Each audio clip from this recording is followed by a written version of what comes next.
आदिवासी कोळी जमातीच्या एकजुटीचा, महर्षी वाल्मिकी ऋषींचा, वीर राघोजी भांगरेंचा, झलकारी बाईंचा, जय आदिवासी। नमस्कार, मी गीतांजली कोळी। आज इथं आमचे जगन्नाथ बापू बाविस्कर जे टोकरे कोळी जमातीचे आहेत, टोकरे कोळी जमात बांधवांच्या वतीने तसेच संपूर्ण महाराष्ट्रातील आदिवासी ढोर टोकरे मल्हार महादेव कोळी जमातीच्या वतीने आज इथं अंबळनेर तहसील प्रांतासमोर बेमुदत धरणे तसेच ठिय्या आंदोलन बिराड मोर्चा घेऊन इथं बसलेले आहेत आणि वर्षांपासून आमच्या आदिवासी कोळ्यांचा जातीचे प्रमाणपत्र म्हणजे एसटीचे प्रमाणपत्र सुलभतेने मिळण्यासाठी हा जो संघर्ष सुरू आहे, परंतु आंधळ असणारं हे सरकार आंधळ झालेलं आहे।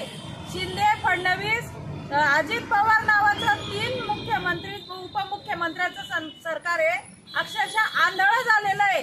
हे आंधळ झालेलं सरकार ज्यांना फक्त संख्येने मोठे असणारे मराठी बांधव तसेच ओबीसी बांधव यांच्याकडे लक्ष देऊन त्यांचे प्रश्न सोडवण्यासाठी यांना वेळ आहे, परंतु जवळपास महाराष्ट्रामध्ये आदिवासी कोळ्यांची 60 लाख एवढी संख्या असताना देखील आदिवासी टोकरे ढोर मल्हार महादेव कोळ्यांकडे हे सरकार जाणून बुजून दुर्लक्ष करण्याचं नाटक करत आहे आणि आंधळ होऊन बसलेलं आहे। म्हणून आता या सरकारला एकच शब्द प्रयोग आहे की आंधळ सरकार।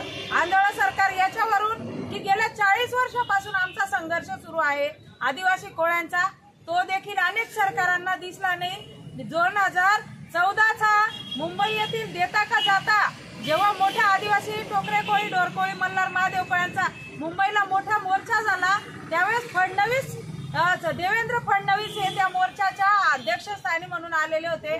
त्यावेळेस ते मुख्यमंत्री देखील नव्हते।